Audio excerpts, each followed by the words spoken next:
वृंदावन की चींटियाँ। एक सच्ची घटना सुनिए। एक संत की वे एक बार वृंदावन गए। वहाँ कुछ दिन घूमे फिरे, दर्शन किए। जब वापस लौटने का मन किया तो सोचा भगवान को भोग लगाकर कुछ प्रसाद लेता चलूं। संत ने राम दाने के कुछ लड्डू खरीदे, मंदिर गए, प्रसाद चढ़ाया और आश्रम में आकर सो गए। सुबह ट्रेन पकड़नी थी। अगले दिन ट्रेन से चले। सुबह वृंदावन से चली ट्रेन को मुगल सराय स्टेशन तक आने में शाम हो गई। संत ने सोचा अभी पटना तक जाने में 3-4 घंटे और लगेंगे। भूख लग रही है। मुगल सराय में ट्रेन आधे घंटे रुकती है।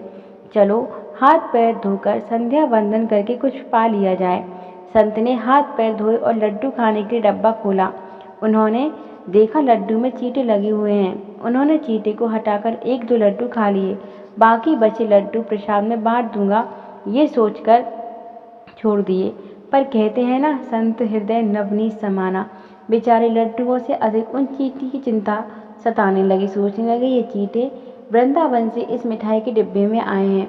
बेचारे इतनी दूर तक ट्रेन में मुगल सराय तक आ गए। कितने भाग्यशाली थे। इनका जन्म वृंदावन में हुआ था। अब इतनी दूर से पता नहीं कितने दिन या कितने जन्म लग जाएंगे इनको वापस पहुंचने में। पता नहीं ब्रज की धूल इनको फिर कभी मिलेगी भी या नहीं। मैंने कितना बड़ा पाप कर दिया, इनका वृंदावन छुड़वा दिया। नहीं, मुझे वापस जाना होगा। और संत ने उन चींटी को वापस उसी मिठाई के डिब्बे में सावधानी से रखा और वृंदावन की ट्रेन पकड़ ली। उसी मिठाई की दुकान के पास गए, डिब्बा धरती पर रखा और हाथ जोड़ लिए।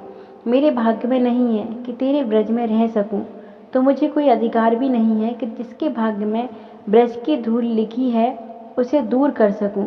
दुकानदार ने देखा तो आया, महाराज चींटे लग गए हैं तो कोई बात नहीं, आप दूसरी मिठाई तुलवा लीजिए।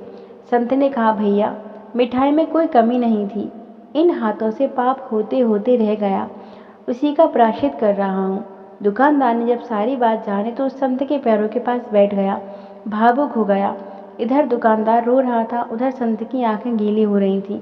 बात भाव की है, बात उस निर्मल मन की है, बात ब्रज की है, बात मेरे वृंदावन की है, बात मेरे नटवर नागर की और उनकी राधा रानी की है, बात मेरे कृष्ण की राजधानी की है।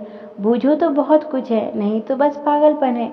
बस एक कहानी, घर से जब भी बाहर जाएं तो घर में विराजमान अपने प्रभु से ज़रूर मिलकर जाएं और जब लौट कर आएँ तो उनसे ज़रूर मिलें, क्योंकि उनको भी आपके घर लौटने का इंतज़ार रहता है।